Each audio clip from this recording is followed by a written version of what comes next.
Добрый день, это программа «Политрук». Мы продолжаем заседание нашего дискуссионно-общественного клуба.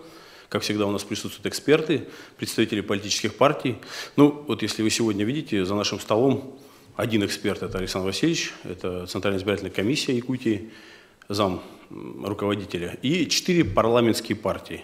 Сегодня мы будем говорить о соблюдении политическими партиями требований действующего законодательства Российской Федерации об участии в выборах.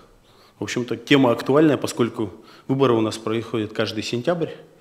Каждый сентябрь политические партии, различные парламентские и не, выдвигают своих кандидатов. Александр Васильевич, наверное, вам слово. Насколько политические партии, на ваш взгляд, ну, если будем говорить, я бы хотел у вас услышать ответ как от зампредседателя и даже, наверное, как от обывателя, соблюдают требования законодательства? Ну, я хочу сказать, что, в принципе, вопросы, касающиеся выборных процессов, а сегодня в основе всего лежит деятельность политических партий. Ну, наше общество так устроено, что, значит, законодатель федеральный определился, что в политической жизни нашего общества должны играть очень большую роль политические партии, поэтому законодательство устроено таким образом, что главенствующую роль в выборных органах играют политические партии. Это регулируется 2 основными законами, но это закон об основных гарантиях избирательных прав и права на участие в референдуме, ну и закон о политических партиях. Ну, закон о политических партиях, он регулирует сам процесс деятельности политических партий, ну и самое главное определяет, что в деятельности политических партий важнейшим является выдвижение, участие в выборах, ну и, конечно, в случае победы это работа, значит, в соответствующих органах законодательной и исполнительной власти. И, кроме того, оно регулирует момент, что если политическая партия не принимает участие в выборах, то она перестает быть политической партией, значит, ее возможности и права аннулируются, и эта политическая партия сходит с политического небосклона вообще. Ну и закон об основных гарантиях, он регулирует, в принципе, условия выдвижения, условия, значит, касающиеся самой предвыборной деятельности, касающихся моментов, которые необходимы для регистрации. И вот эти моменты, они создают условия для деятельности политических партий. Так или иначе, политические партии при исполнении, особенно 2-го закона, допускают какие-то ошибки, и из-за этого они не допускаются и не участвуют в выборных процессах. Но сегодня у нас за круглым столом, в принципе, находятся те политические партии, где условия очень серьезно облегчены, и поэтому, в принципе, они традиционно во всех политических процессах участвуют, потому что они имеют, как парламентские партии, участвовать, значит, в самих выборных процессах. И таких барьеров значительных у них нет, кроме барьеров, касающихся выборов главы субъекта Российской Федерации. Ну вот, смотрите, у нас уже, наверное, не первые думские выборы проходят, одни и те же партии. Это, вот, как на ваш взгляд, для новой России это хорошо? Значит, уважаемые товарищи, опять же, законодатель определил регуляторы, которые сегодня создают условия для деятельности этих политических партий. Эти политические партии сегодня имеют структуры свои от самого низа до самого верха. По сути своей, в каждом районе у этих политических партий есть первичные партийные организации. Ну и мировая практика говорит о том, что если на политическом небосклоне 2, 4, 5 партий, этого вполне достаточно для политической жизни. В России сегодня около 70 политических партий, у нас в республике 31 политическая партия имеет свои отделения. Эти политические партии, значит, не могут пройти все те законодательно установленные регуляторы, которые требуют, чтобы политическая партия добилась какого-то результата. Но самый главный результат, если эти политические партии на выборах в Государственную Думу преодолеют тот процент, который необходим для того, чтобы они смогли сформировать свою фракцию, то, в принципе, эта политическая партия тогда найдет очень серьезное место в жизни нашего общества. И сегодня этот процент 5, да? Да, этот процент для Государственной Думы 5, так же, как и при выборах Государственного собрания ЛТМ. Хорошо. Вот мы говорим же о соблюдении законодательства партиями. Я часто слышу, как избиратель, как человек вообще сам участвовавший в этом процессе, о том, что постоянно у партий у одних к другим есть претензии. После выборов, во время выборов, может быть, даже до выборов. Вот. Получается, все-таки у нас обстановка накаляется во время выборов. Ну, это нормальный процесс, это же политическая борьба. Один из видов политической борьбы доказывает, что одна партия нарушила законодательство. И действительно, по тем моментам, которые не касаются снятия политической партии с выборных процессов, у нас есть, допускается той или иной политической партии ошибки, за что они, значит, соответствующим образом наказываются, значит, тем органам, которые регулируют эти процессы. Хорошо. Это объективная, значит, наверное, деятельность. Иначе бы, если бы мир и был в полном объеме между политическими партиями, ну, наверное, тогда бы у нас бы и не было политических партий. Хорошо, Александр, еще к вам есть вопросы, будут позже. Я такие, может быть, сейчас мы разойдемся под конец часа, как всегда. Вот, значит, Валерий Михайлович победил в Среднеколымском улусе, да? Нижнеколымском. Нижнеколымском. Нижнеколымском. Угу. Так, вы победили в праймерисе. Да, я в праймерисе победил. А вообще в выборах участвовали до этого? До этого в выборах участвовал. В прошлом году выборы на ЛТВ. Вы победили в праймерисе от «Единой России». Да. Что вы скажете по поводу праймериса? Все-таки это ведь не выборы, это ведь ступенька, наверное. Хочу немножко историю рассказать. Праймерис это на английском языке это первый, и впервые практика была в 1842 в США, а в России этот как бы опыт переняли в 2007 году «Единая Россия». Вот, впервые они провели внутрипартийные, были голосования внутрипартийные и выявляли лидера. А с 2011 уже на 5-м созыве Государственной Думы это было уже как бы на общее голосование. И выявляли и лидера партии. И в дальнейшем потом уже эта партия «Единая Россия» поддерживала. Вот, что и привлекло моя победа, и теперь вот «Единая Россия» поддерживает в нынешнее время меня. И я хочу сказать, что праймерис это очень хороший опыт, и он дает полную ясную картину, зачем ты идешь, куда ты идешь, и вообще воспринимает ли тебя народ в выборах и на должность соответственно. Хорошо, я к вам вернусь. Александр Васильевич, прозвучала фраза внутрипартийный был праймерис, что, кстати, происходит на самом деле в других партиях тоже сейчас. То есть каждая партия определяет для себя список, по сути тот же самый праймерис, выдвигает того или иного более достойного кандидата. Праймерис, который происходит у нас уже сейчас, общенародный, будем говорить, получается, может пойти каждый. То есть, по Конституции, конечно, это обязательно, но в то же время может и пройти каждый. Я отделю в первую очередь внутрипартийную работу от голосования как такового, от выборов. Это внутреннее дело политической организации. В какой форме они проводят, значит, движение своих кандидатур в результате вот того, что в публичной политике это может какую-то роль играет, когда любой человек может прийти и проголосовать за тех людей, которые выдвинуты. Внутри других партий также проходит, значит, соответствующее партийное собрание, партийные конференции, причем значит, все идет это снизу доверху. Если это выборы парламента, я как пример говорю, потому что мы посещали все политические организации во время выдвижения, значит, тех, которые нас приглашали, кто не приглашал, мы их не регистрировали. Значит, вот мы участвовали в этом деле, это конференция. Конференции прошли в первичных организациях, где было также выдвижение. Поэтому это не имеющее напрямую отношения к выборам, выдвижение внутри политических партий. Хорошо. Другие политические партии как относятся к праймерису? Начну с другого, да. Сейчас вообще в обществе наблюдается вот такая усталость населения от всех нас, скажем так. Да, от партийцев там и партий, которые в Думе, Федеральном собрании, которые... Потому что жизнь не улучшается. Я к этому подвожу, потому что зачастую по республике Саха-Якутия, если что, меня подправите, сейчас уже начали побеждать самовыдвиженцы. А вот уже в центре, там уже за нашей территорией побеждают уже наши, то есть коммунисты. Да? Ни для кого не секрет. Сейчас Почему, думаете, не освещаются в средствах массовой информации победы там Единый Рост победил там, и так далее? Зачастую мы наблюдаем партии, которые вот мы побеждаем. «Справедливой России», правда, я не видел, но ЛДПРовцы там редко, но есть такое. Давайте признаемся, да, вот Гаврил Павлович, наверное, это подтвердит. Поэтому вот вопрос такой есть. Но тут в чем дело, да?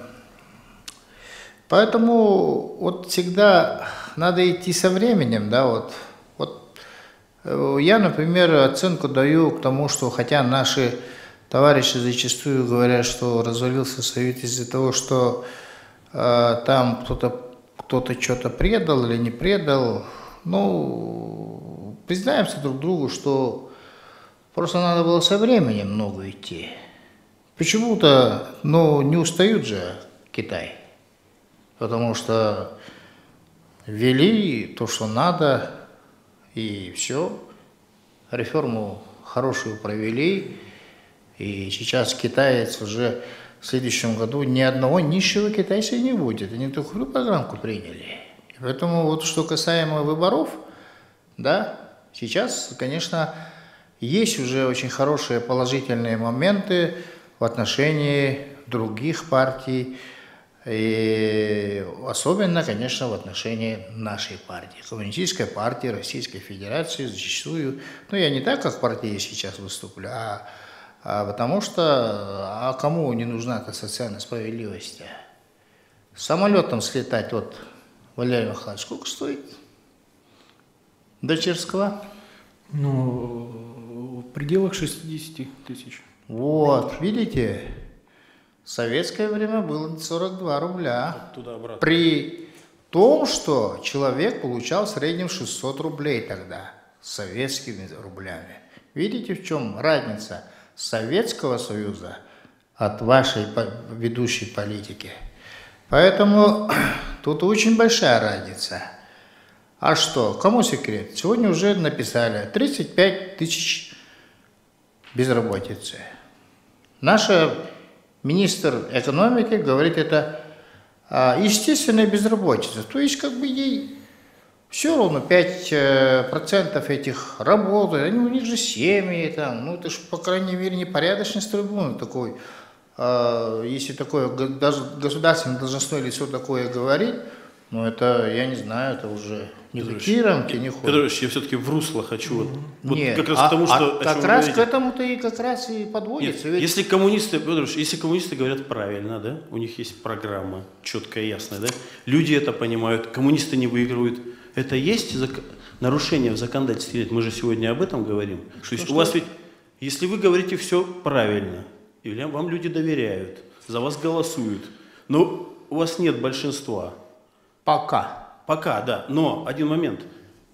Я слышу очень часто, когда ваш лидер Зюганов выступает и говорит о том, что были нарушения, там, голосовали кладбища всем строем и так далее, и так далее. Я хочу, вот мы же сегодня говорим об этом, у вас есть вот по этому вопросу?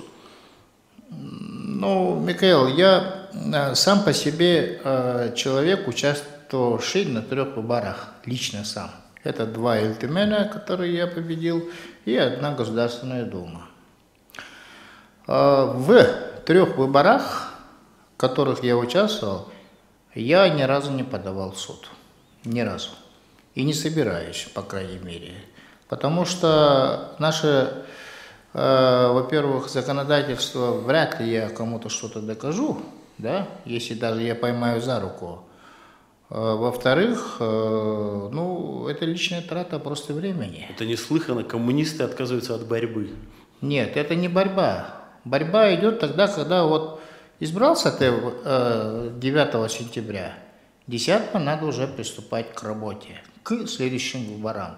Надо работать так, чтобы на тебя обратили внимание. А то, что мы говорим сегодня и на самом деле в деревнях, вот сегодня, вот 202-е, да, гуляет сегодня это постановление.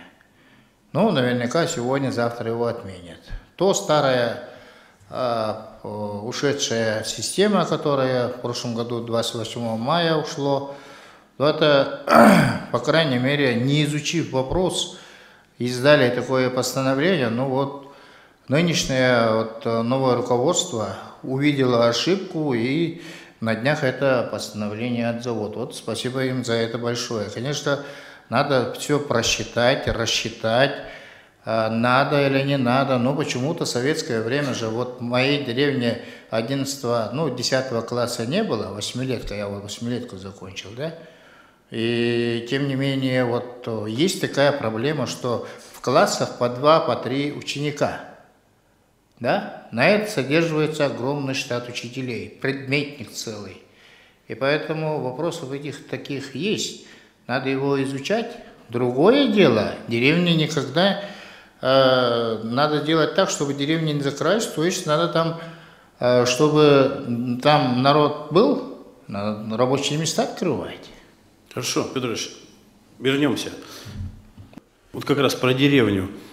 Бытует мнение о том, что чем выборы, будем говорить, ну, скажем, более местные, более маленькие, как вот, например, в Черском, да, поселковые выборы, наследные выборы, более честные выборы. Ну, потому что там, вот, знают эти 20 человек, 30, 60, которые должны проголосовать. Как вы считаете, Александр? Я так не считаю. Сегодня выборы по всей Российской Федерации проходят прозрачно, под большим контролем. Поэтому внутриполитическая борьба, да, конечно, на низовом уровне наследном она значительно уступает всей той огромной машине, которой обладают наши политические партии. Поэтому в этой части, конечно, они наиболее серьезные. Ну а в целом законодательство и практические выборные процессы сегодня свели до минимума какие-то грубые нарушения. И, Александр Ильич, я только что понял, что хочу записать с вами отдельно в рамках другой программы интервью, поговорим. У меня есть к вам множество вопросов по поводу... И вот «Справедливой России» хочу дать слово. Ну, просто, чтобы время всем хватило. Хочу у «Справедливой России» спросить. Вот я тоже слышу часто после выборов начинаются, ну, будем в отношении там, заявлений подачи в суд исковых по поводу прошедших. Вот у нас же тема все-таки про нарушение законодательства, или у нас все нормально? Просто вот у нас сегодня 6 человек, да, здесь присутствуют, 4 парламентские партии. Как правило, здесь присутствуют еще другие партии, которые не парламентские. И вот эти партии как раз, они бы сегодня и составляли ту самую дискуссию, которую пытаюсь сподвигнуть я вас. Поэтому я понимаю, вы спокойны, это 4 парламентские партии, все хорошо. Но все же, что 4 партии, у которых друг к другу нет претензий, все нормально. То есть все соблюдают, все хорошо, у нас все здорово. Я так понимаю? Микрофон, пожалуйста. Так, Михаил, я вопрос понял, да, действительно, после выборов бывает и судебные разбирательства, но давайте мы вернемся до выборов. Мы живем все в правовом государстве. Как юрист говорю, что все люди должны защищать свои права. Это, кстати, в статье 2 Конституции Российской Федерации написано. Дело в том, что когда люди или партия выдвигают свои кандидатуры, или партия выдвигается на те или иные выборы, у нас всегда проблемы. Со стороны выборов вроде бы кажется все нормально. Все нормально, все идет, люди даже не обращают внимания или уезжают на сенокос или в отпуск. Приезжают, перед выборами стоит вопрос, за кого проголосовать. Или хотя бы агитационный момент идет агитация за те партии голосовать или за того иного кандидата. Здесь, как юрист, нравится, когда есть двойники партий или однофамильцы. К примеру, прошлые выборы, да, когда участвует партия КПРФ и коммунисты России, Справедливая Россия и За справедливость. Людей путают этим самым.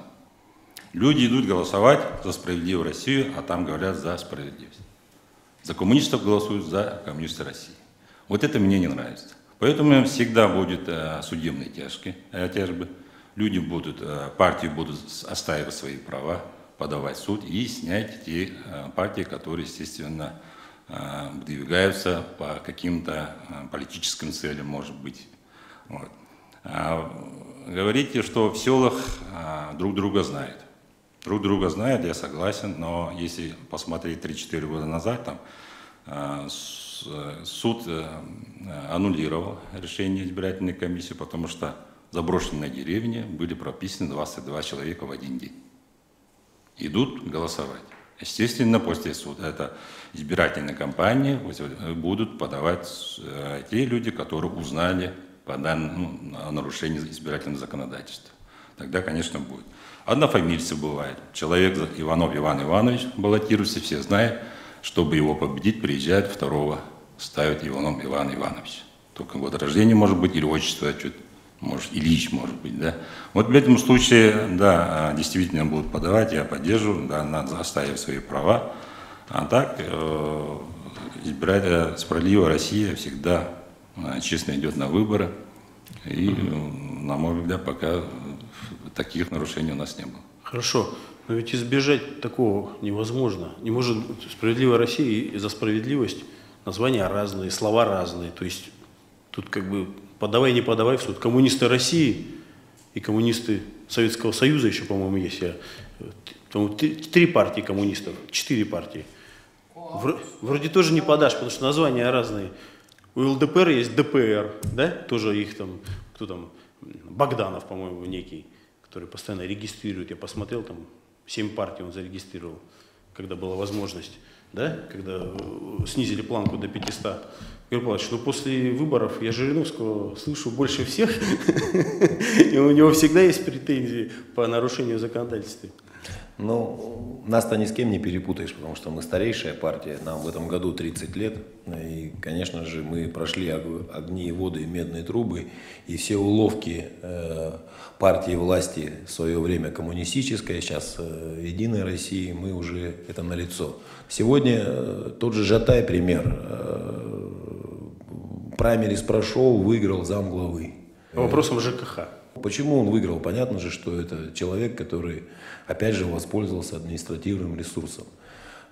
Я буквально совсем недавно, кстати, будет вопрос для нашего представителя, нашего эксперта, я буквально неделю назад написал письмо от нашей партии, что мы хотим участвовать в мероприятии, поздравить 1 июня детей. У нас традиционно не только кружки, чай, рюкзаки, мячики, но у нас и тетради, которые мы уже тратим миллионы рублей для наших жителей республики, как сувенирная продукция, неважно выборы или не выборы, шарики, ручки, дневники, тетрадки.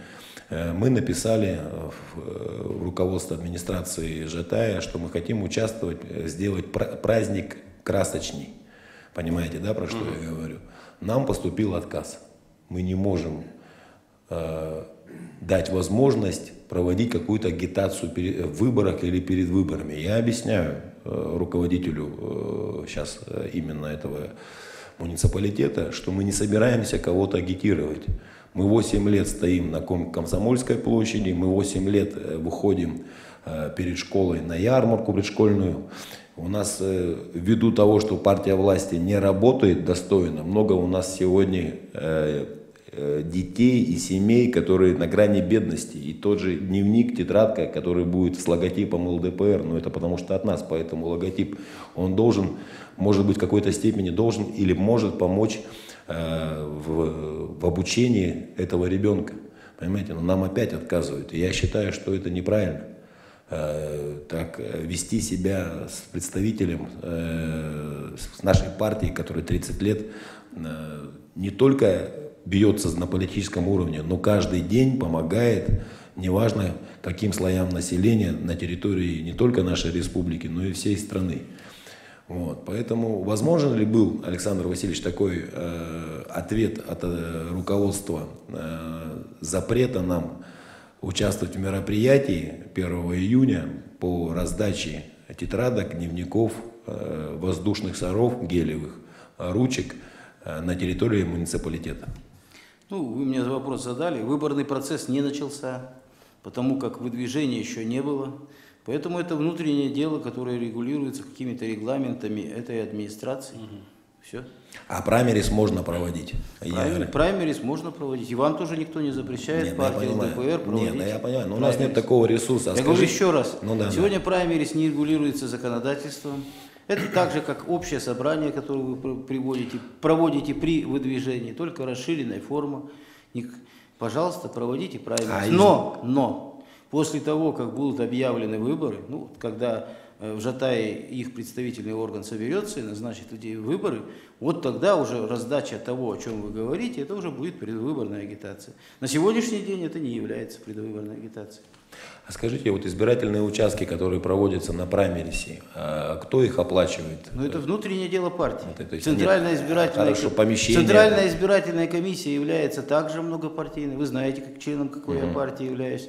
Значит, Центральная избирательная комиссия никакого отношения к проведению этого мероприятия не имеет. Все, значит, средства, которые есть, это внутрипартийные деньги. Что проверяется, кстати, куда тратятся эти деньги? Вот ежеквартальный отчет, кстати, вот одно из грубых нарушений, которое было раньше у политических партий, это не вовремя сдаваемые отчеты. Сегодня, после ряда административных мер, которые было принято к ряду политических партий, значит, все отчеты сдаются именно партийными организациями нам вовремя. Можно сразу, пользуясь моментом, вопрос. Вот Зеленский, который выиграл на выборах президента Украины, да, предложил парламенту отменить ту систему выборов, которые были, которые мы уже не раз говорили, сделать систему именно по спискам 100%, да? Вы слышали, да, об этом, наверное, вчера, такое предложение. И барьер с 5 снизить до 3. Как вы считаете, возможно ли этот вариант все-таки у нас, и как вы его поддерживаете, вот именно, ну, пусть мы не будем говорить про наш сейчас субъект Российской Федерации, а про именно Украину? Ну, про Украину это вообще иное государство.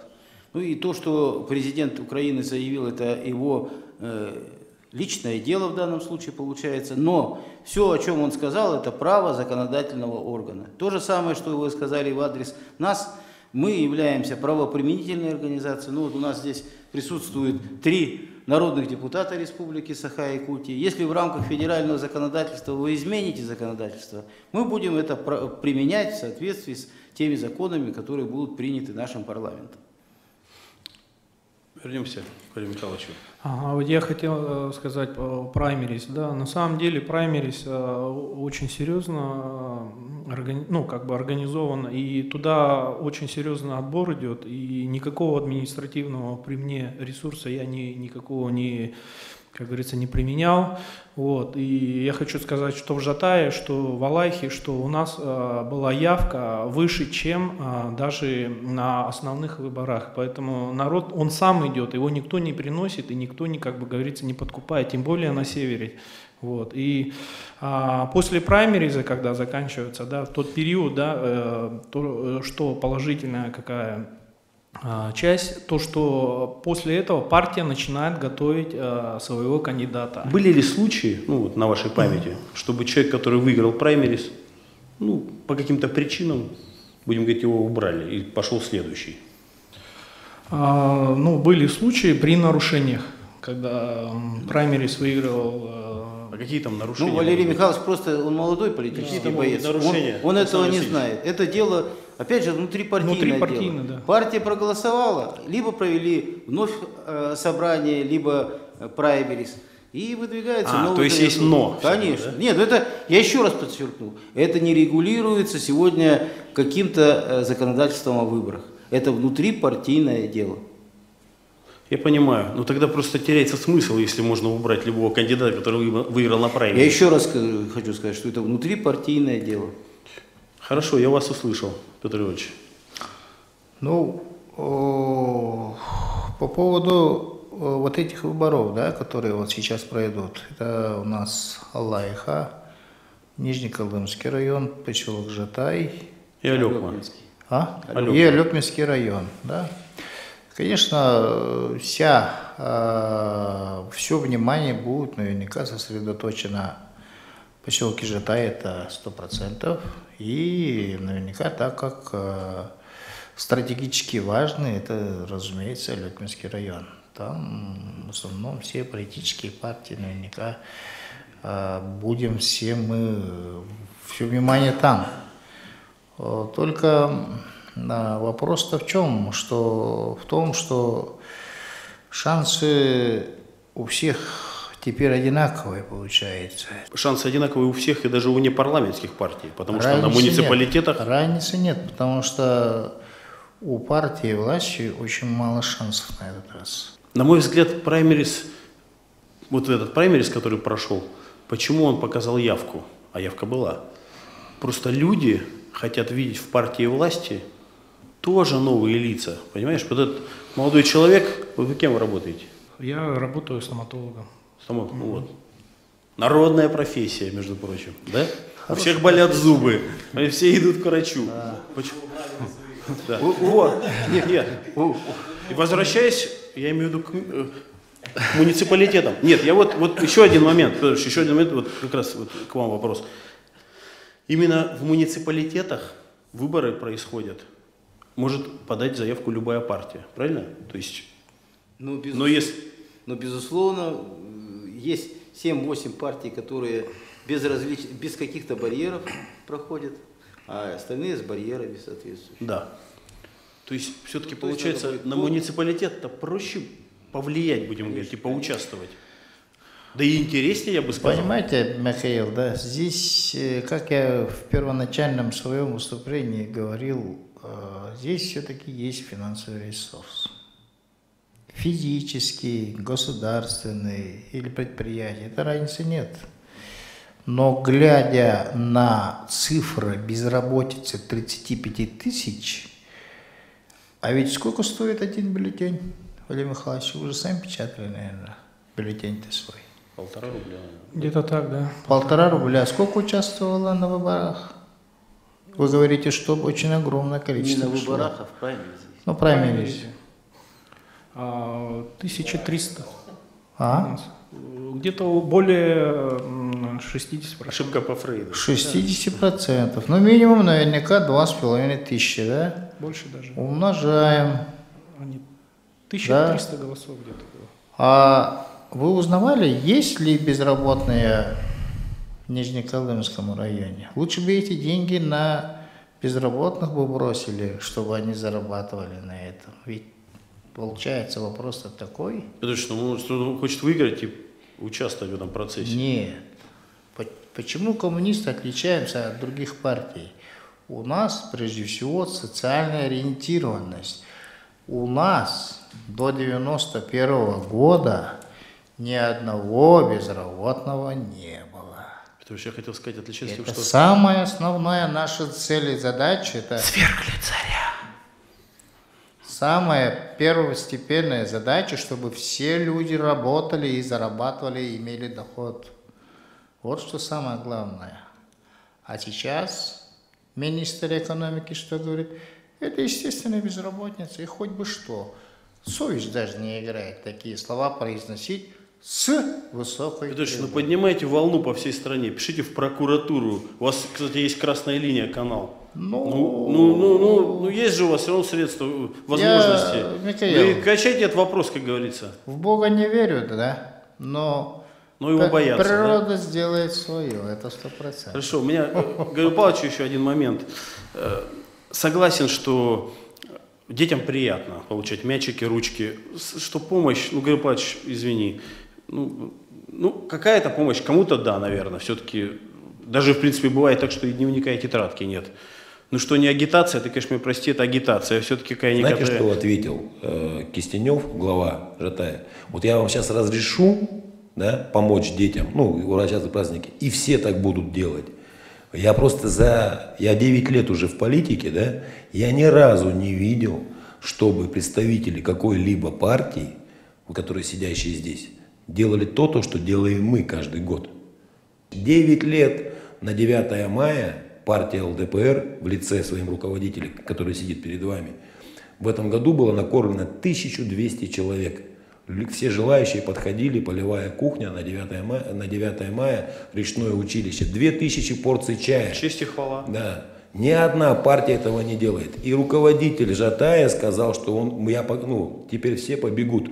За 9 лет никто ни одной тетрадки не подарил представителей, которые сегодня сидят здесь. Понимаете?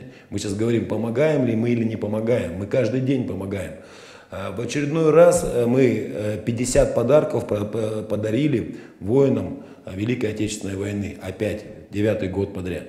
Поэтому тут сравнивать нас вот с кем-то это невозможно.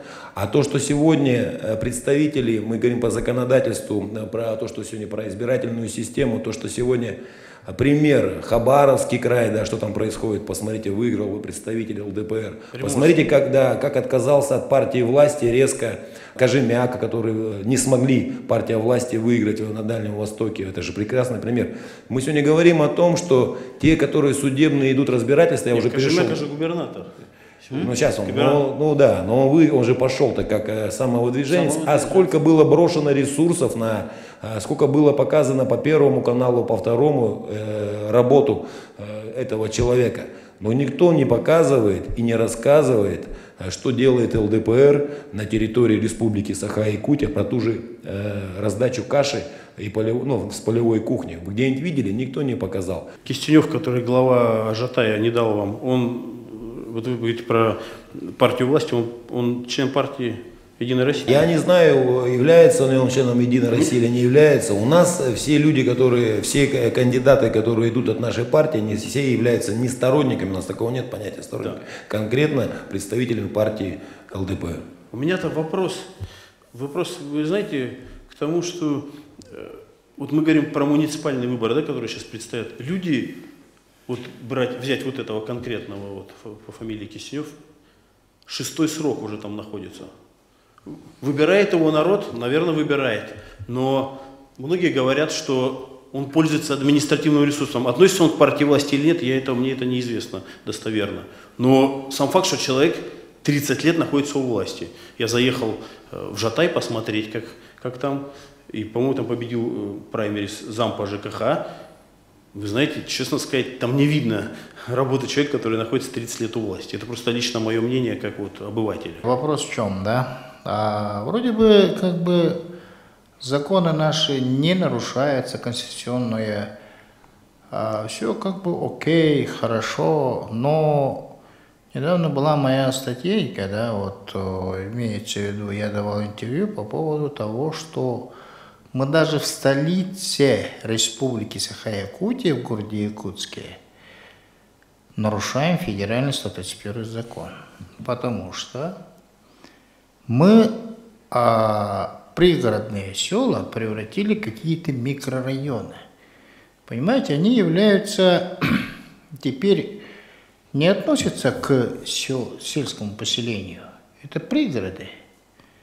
Это город Якутск, городской округ город Якутск, потому что ни одного депутата не выбирают. Они, кроме как городскую думу, не выбирают, главу не выбирают. Показали тебе главу, вот я тебе назначила главой. На, посмотри, люби и жалуй, потому что я так хочу. Поняли, да, в чем разница?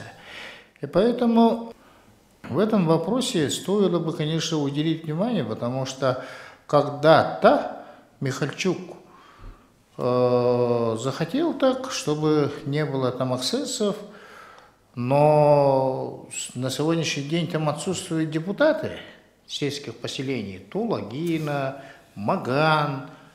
Вот жатайцы, кстати, в этом вопросе молодцы. Да? У них там отдельное муниципальное образование, там со своими умными домами живут хорошо. Сегодня завод будет строиться, а что, хорошо. И поэтому вот к этому вопросу бы стоило бы подумать, да, вот руководству города Якутска по поводу возврата к муниципальным образованиям от Табага, Маган, Тулагина. Вряд ли руководство города Якутска захочет это делать. Ну, захочет, не вы можете захочет. внести предложение. Народ есть для этого. Но они, вот самое-то главное загвоздка-то в чем? Что они включены в город Якутск, чтобы их надо референдум проводить для того, чтобы их отделить. Но никто этого делать не будет, понятное дело. И город Якутск там с 300-тысячным населением, да если даже захочет, тот же Табагинец захочет, да, чтобы отделили его, они никогда его не отпустят в город Якутск, потому что их много, их Да. мало. Петр Ильич, вот интересный, кстати, момент. Продолжим об этом. Может быть, в другой раз, если сегодня не успеем, можно внести инициативу, и еще неизвестно, как отреагирует город Якутск. У меня такой момент, значит, в Новый год, когда были длинные каникулы, я решил посмотреть, сколько всего политических партий у нас в Якутии и в Российской Федерации. Просто я набрал все партии, которые есть. Может быть, сейчас ошибусь, на тот момент в Якутии было 34 зарегистрировано Минюстом. Сейчас 31. 31. Значит, в России было 75. Сейчас 71. Вот. То есть, и вот у Нормальный меня тут, процесс. значит, на столе Нормальный процесс. записочка о том, что 61 партия будет ликвидирована в связи с тем, что, во-первых, там, знаете, да, там есть определенный ценз, чтобы партия вообще... То есть, сначала, давайте я так вот по годам, может быть, ошибусь, вы меня поправите. Сначала было у нас 5%, потом мы подняли до 7%, потом еще при Медведеве опять убавили до Сейчас 5%. Не, подожди. Вы имеете в виду Я выборы в имею в виду- Государственную Думу? Да, Государственную Ну, Думу. не обязательно в Государственную Думу. Там же есть еще и возможности представительства в местных органах самоуправления, в местных органах государственной власти. Если это все соблюдается, то партия Да. жива и работает. А если она 7 лет не выдвигалась никуда, то, конечно, ее Да. надо ликвидировать. При этом в партии было сначала численность 10 тысяч человек, это в начале, потом стало 50, и в итоге снизили до 500, да? И что показало, как интересно, показало, что 500 человек это не показатель в том, чтобы... то есть партия создалась, то есть ее учредили, но не значит, что она может жить. То есть вот мы можем за этим столом видеть 4 парламентские партии, вот они как были, так и остаются. И неизвестно, может быть, там, в 2020 году, в 2021. Потому что, Михаил, вопрос простой. Сейчас в основном начали побеждать самовыдвиженцы, как я... Нет, у нас президент страны самовыдвиженец. Нет, начало передачи я сказал, да? И поэтому сейчас какой-то, разумеется, административный барьер придумает власть для того, чтобы вот из этих 8 названных партий можно выдвигаться, но самовыдвижение просто-напросто ликвидирует. Увидите.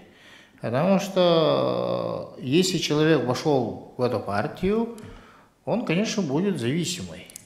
Да? Петя, Саня вечером сели, давай-ка ты его отзови. Если надо партии там какой-то выиграть, того сильного кандидата отзовут и все. Партия имеет право отзывать кандидата.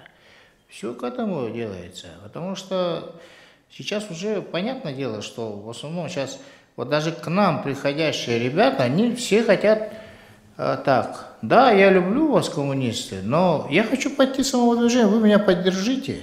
Потому что, говорит, мы в основном сейчас партийцы, в основном, они так и говорят. Это простые верит в свои граждане. силы, значит, человек. Нет.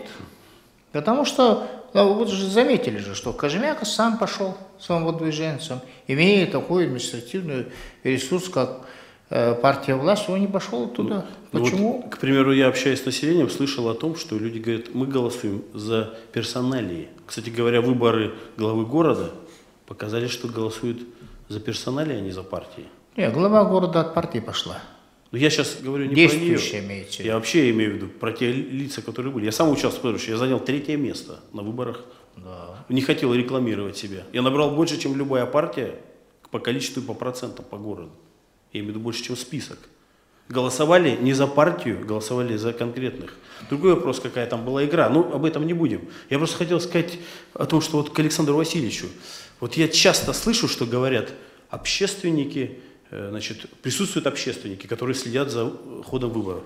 Почему общественники? Кто эти люди? Вот я общественник тоже.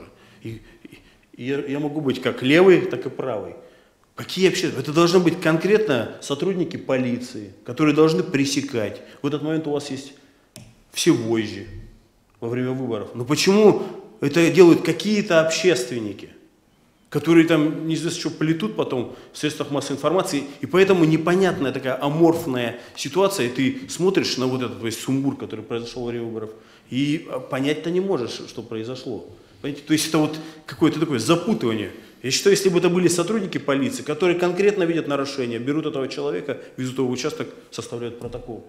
Почему вот этого нет? Почему депутаты Государственной Думы, почему вот вы, сидящие здесь, парламентарии, не можете вот это принять? Вот это важные вещи, которые вам же нужны на самом деле. Это будут более честные выборы, потому что будет спрос с этого сотрудника. Власти надо так. Нет, ну, у вас получилось какая-то длинная, Власти так длинное выступление в части общественников, отвечаю.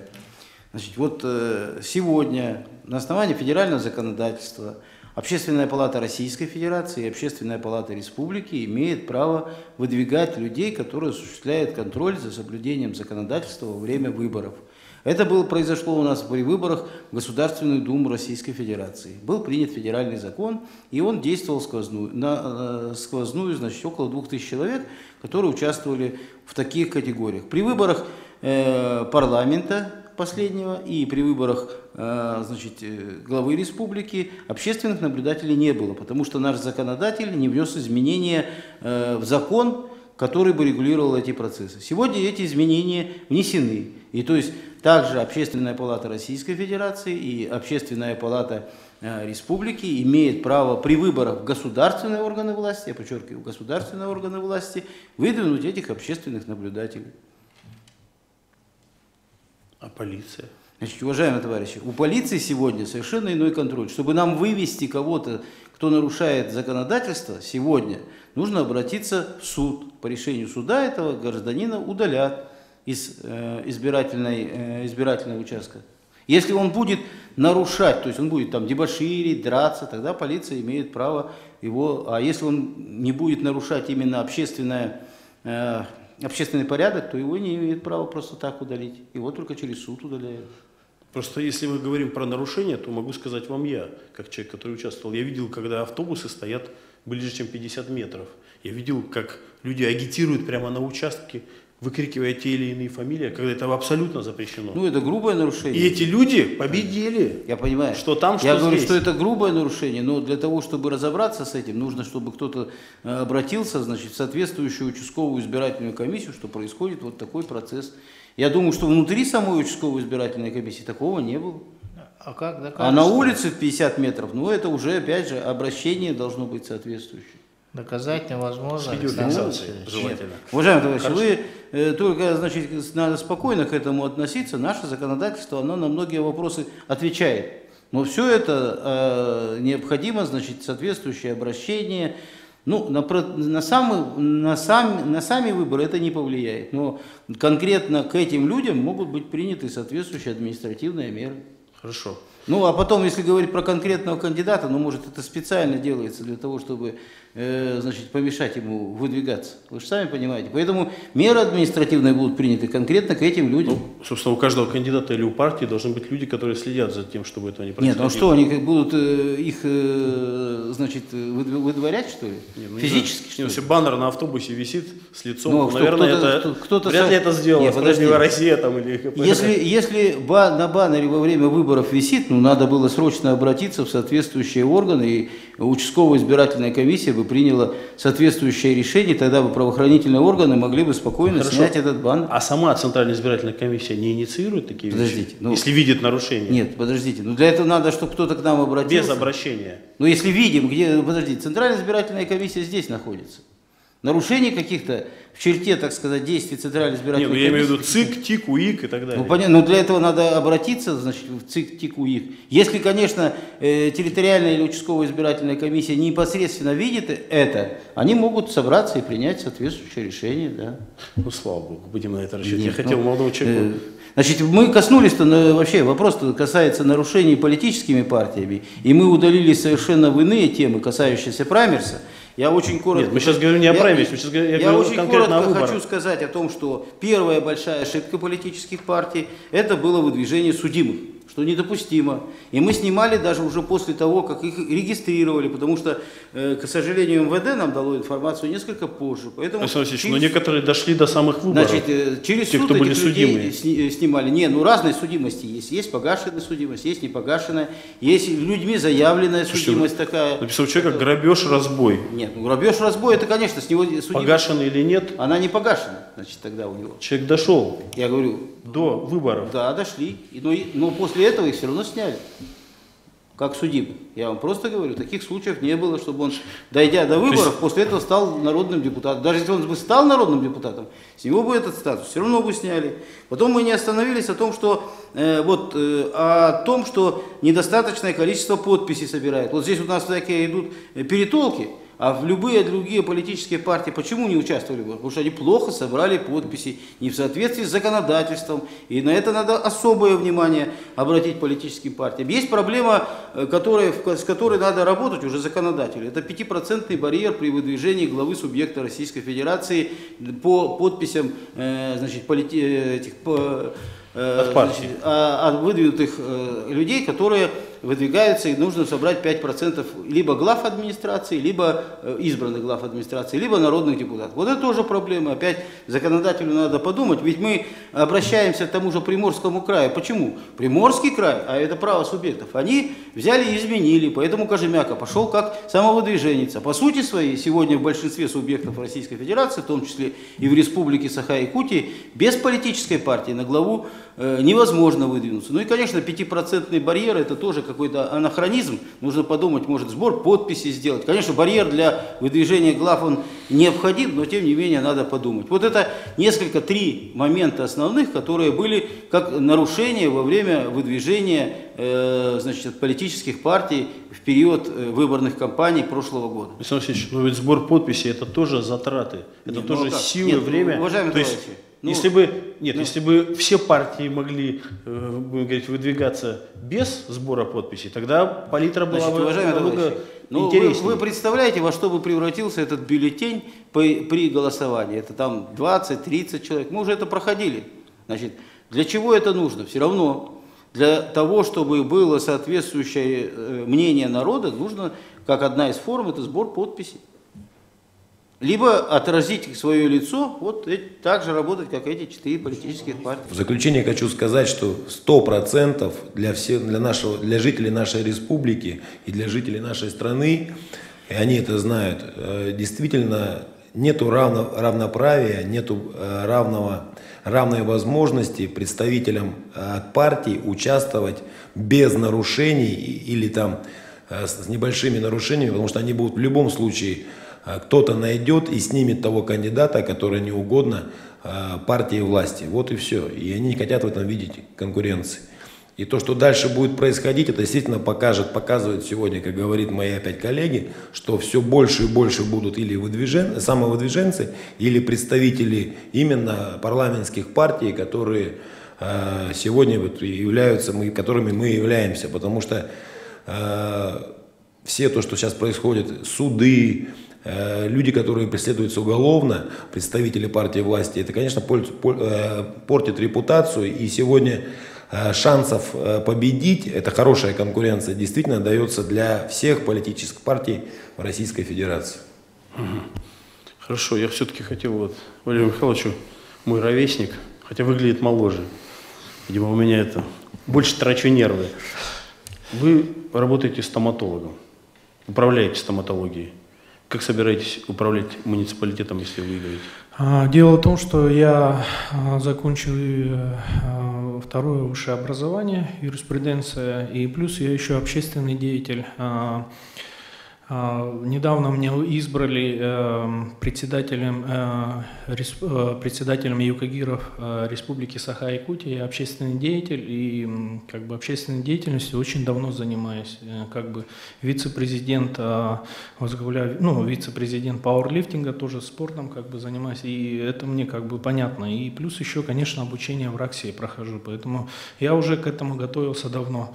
И в Илтумен в том году тоже избирался, чтобы понять практику и посмотреть настроение населения. И в этом году, и, кстати, хочу сказать, на праймерисе голосовали люди из других партий. И поэтому тут не только Единая Россия была. Народ идет сами голосовать, и они массово пришли голосовать. Поэтому... С Андрушкина, Сандра? С Черского, родственники Андрушкина, Колымска. Поэтому я изнутри всю проблему изучил, и поэтому я готов работать полностью. Сможете, да? Конечно, смогу. Что общественная деятельность просто не подразумевает хозяйствующую. Ну, все равно я понимаю, куда я иду, я этим готов и готовился к этому. Поэтому... Хорошо. Александр Васильевич, в сентябре у нас будут выборы. ЦИК готов? Безусловно, готов, нет проблем. У нас выборов будет 20, ну, если, конечно, не будет дополнительных выборов за этот короткий период времени, 23 выборных кампании. Мы проводили больше 100 выборных кампаний. Я думаю, что мы справимся с такой задачей. Хорошо. В следующий раз мы отдельно поговорим про КАИБы. К сожалению, у нас время закончилось, вышло. Это был Политрук. Увидимся, продолжим разговор.